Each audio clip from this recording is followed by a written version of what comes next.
Hey there, YouTubers. I thought I'd show you guys how to install any kind of penetration through a metal roof, whether it be a vent stack or, in this case, a dryer vent stack. I want to show you guys how to do it and do it nice and clean without a bunch of caulk. So anyway, tools you're going to need today are a little different. You will need the snips,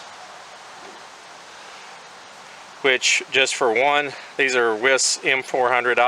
I'll link a video on these. One thing, I did have a user say that she got only they only got like a few panels and then they were dull.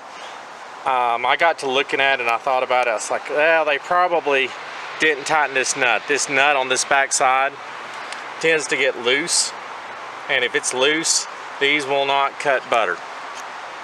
The other thing that I do use that I forgot to mention, I'll lubricate these with some beeswax, a beeswax stick, to help keep them sharp. This one pair has done multiple roofs. Of course, I'm not trimming every panel. You know, when you do metal roofs, you order, your panels cut to length. It's just certain areas that you need to cut metal. And the snips, I still believe, do the best job because they squeeze the metal. But in this particular case, it's not really convenient because we're going to go in the center of the panel.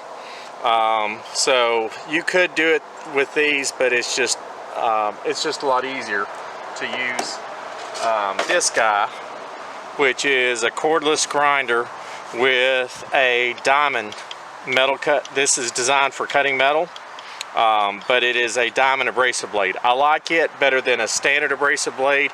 It cuts a thinner path, but it leaves less burr, which is really important with metal roofing. And it cuts slower. It's more controllable. It doesn't grab as bad. So anyway, first of all, we got to figure out what we're going to do with this piece of metal. We got to know what the hole is. So this panel, this unit would fit in between the two ridges, but you don't want that because you'd have all this water coming in on this back side and having very little room to run. Also, you would not be able to get a good seal if you put it there, because these would be ending on your ridges. So I pre-drilled this because I was going up in my attic, and I just shot through the whole roof, and you can see that's residue from a plug that I made as a temporary to plug the hole. So what we're going to do, we're going to have this thing moved over just a little bit because I've got the leeway. We're going to center it on this rib, and I'll get it all laid out for you guys, and we'll get to cut.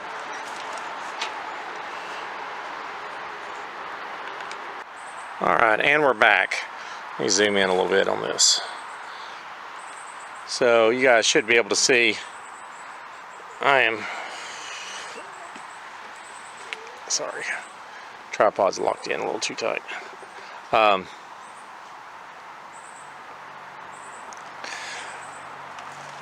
So what I've got, unfortunately, this particular unit comes with two holes. I wish they weren't there. The reason being, I'm going to trim this aluminum just like so. So I've got this nice taper, and I'll show you why that's important. So what I'm doing, I've got this measured off where I want this unit. I want this metal right here to come about this point. So this is on the top, so I've got I want a little bit of space for the water to run off and over, but I also want as much of this metal up underneath so it doesn't dam and run this way. So you want a little bit of space so the water that's coming down isn't obstructed by this piece, this ridge. So we're going to do it this way, which should not be too bad. The reason I cut this taper, I'll show you here in a second after I get my metal cut. I got to put some safety glasses on and ear protection.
Okay, so we're gonna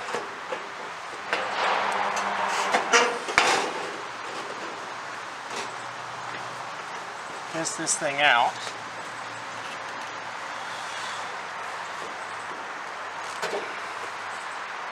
My grinder cut could have been a little bit straighter, but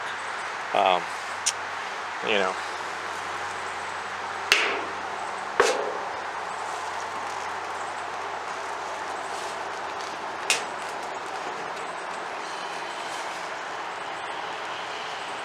I'm going to mark with a Sharpie to see how much metal I got on the front end.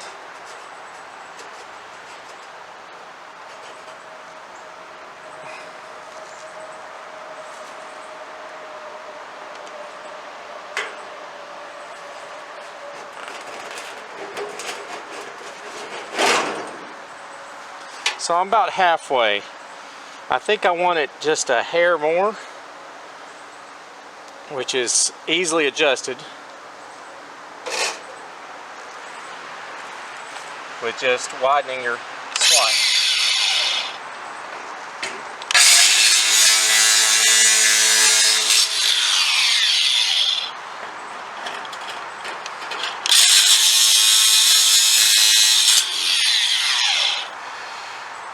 And you don't have to take much. Alright, let's see how that does.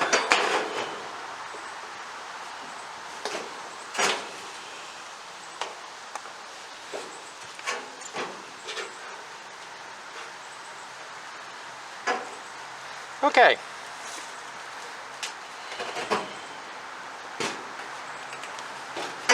Here's our final position.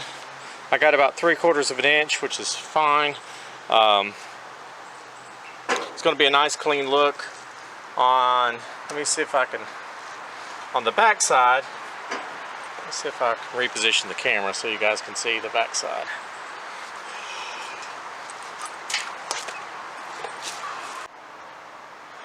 Okay, so the back side, obviously, we don't want this thing looking quite like what it is right now, which would be really high. So that's where your steps come in a second time. I'm going to go ahead and mark underneath where it's not visible, won't be visible, approximately where that piece of metal ends, which is back there. So I want to make sure that I stay a little bit back from there.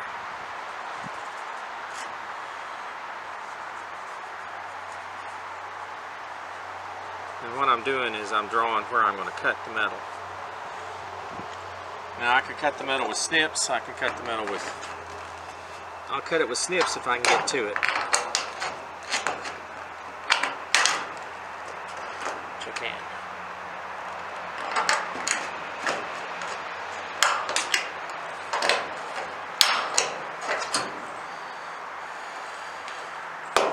Now, what I want to do with this metal is I want to fold it down.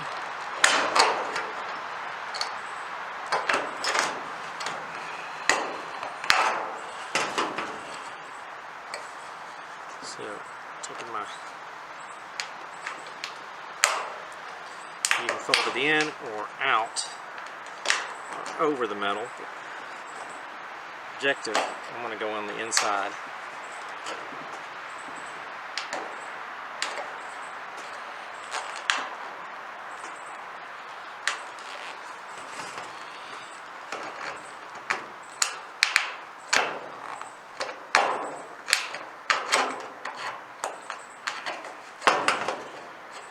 Our objective here is to knock this ridge down.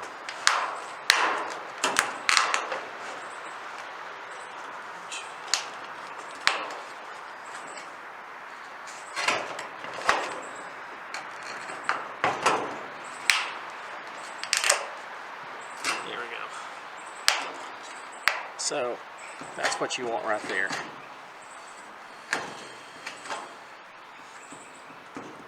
You want it just, this is a kind of a way to shave a little bit of that height off.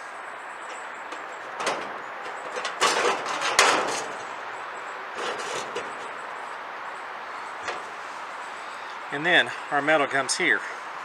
So we put 2 screws, one here, and we're anchored. Our top's already anchored. We've got plenty of metal on the side here.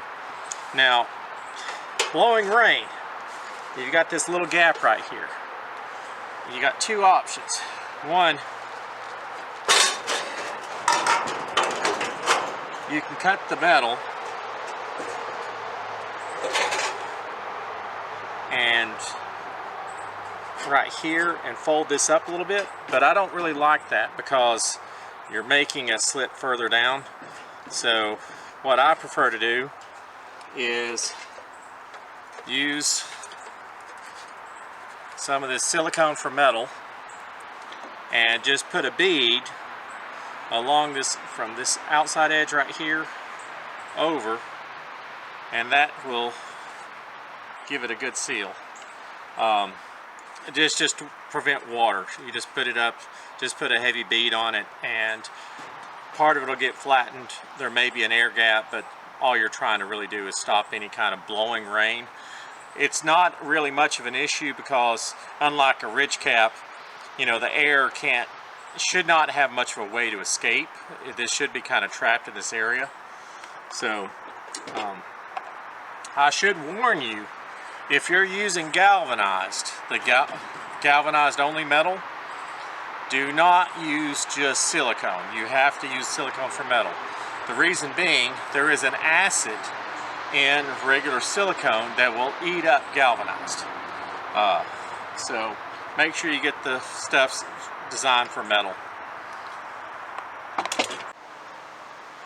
Okay, so the back side, obviously, we don't want this thing looking quite like what it is right now, which would be really high. So that's where your steps come in a second time. I'm going to go ahead and mark underneath where it's not visible, won't be visible, approximately where that piece of metal ends, which is back there.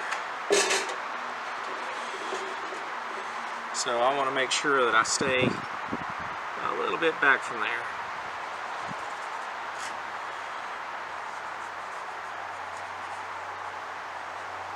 And what I'm doing is I'm drawing where I'm going to cut the metal.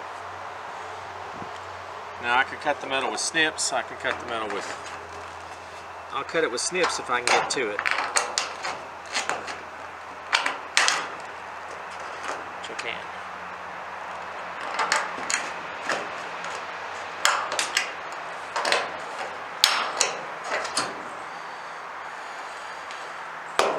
Now, what I want to do with this metal is I want to fold it down.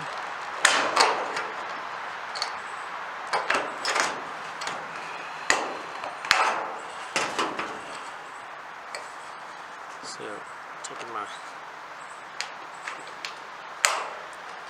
you can fold it in or out or over the metal. Objective, I'm going to go on the inside.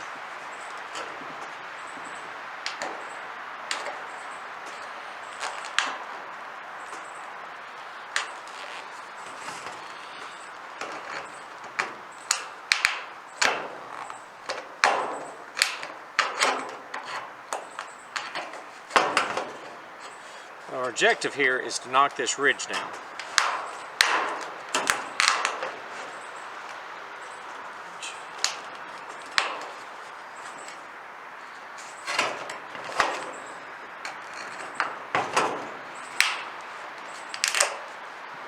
There we go. So that's what you want right there.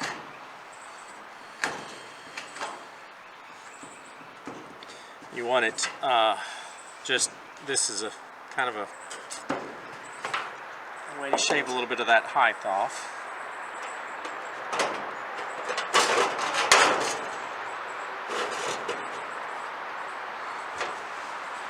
And then our metal comes here. So we put 2 screws, one here, and we're anchored. Our top's already anchored. We've got plenty of metal on the side here. Now, blowing rain, you've got this little gap right here. You got 2 options. One, you can cut the metal and right here and fold this up a little bit, but I don't really like that because you're making a slit further down. So what I prefer to do is use some of this silicone for metal and just put a bead along this, from this outside edge right here over, and that will give it a good seal. Just to prevent water. You just put it up, just put a heavy bead on it, and part of it will get flattened. There may be an air gap, but all you're trying to really do is stop any kind of blowing rain.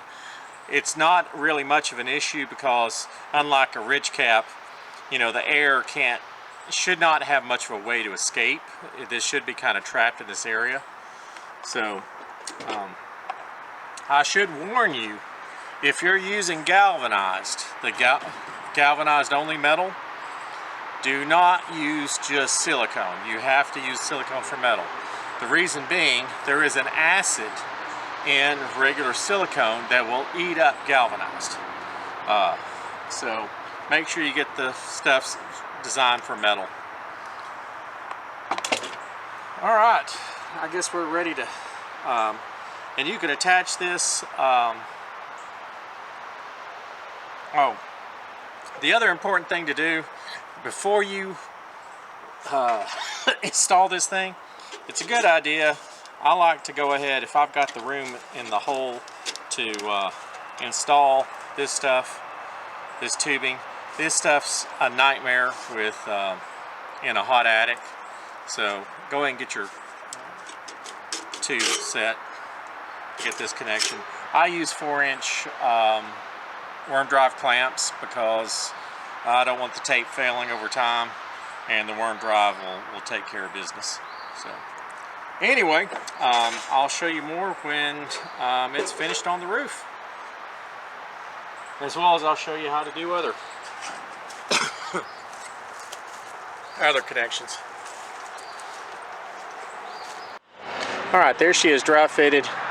I'm sorry, but I can't get a tripod up here that'll stay, so I'm going to have to just caulk it and then show you afterwards. All right, so now you can see basically the water dam that I put in, and all I lack now is put 2 screws on each corner, and I also can put 1 dop of caulk right in each corner.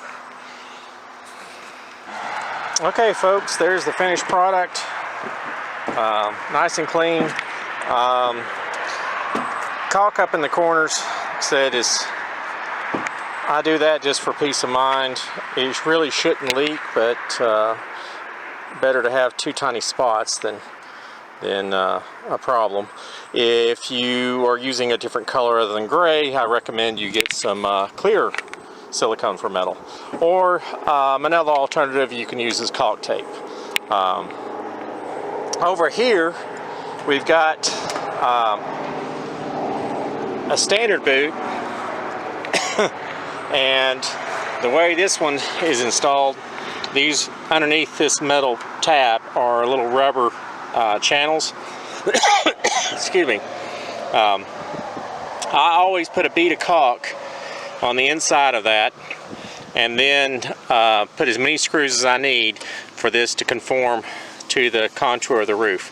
Now obviously you can't put screws over here in the corner, so this gets beaded and put a surface bead just to make rainwater flow easier. This one is not, this is like your scenario that you don't really want, because luckily you see this is at the top of the roof. Let me get my strap out of the way, I apologize for that. So there's not going to be a lot of water coming down there, so and I just couldn't really pick where it came out. So we'll walk over here.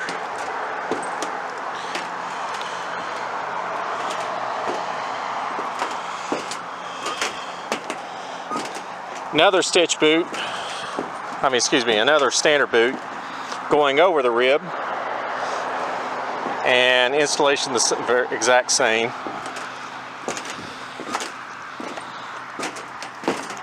Now we got a big old vent here that's installed exactly the same way as that small dryer vent. This is for our new kitchen hood, and it's a mammoth. It's got a longer distance on the flashing, so I actually didn't have to use any caulk underneath, because I had enough flashing there that would, no blowing rain would make it that far up.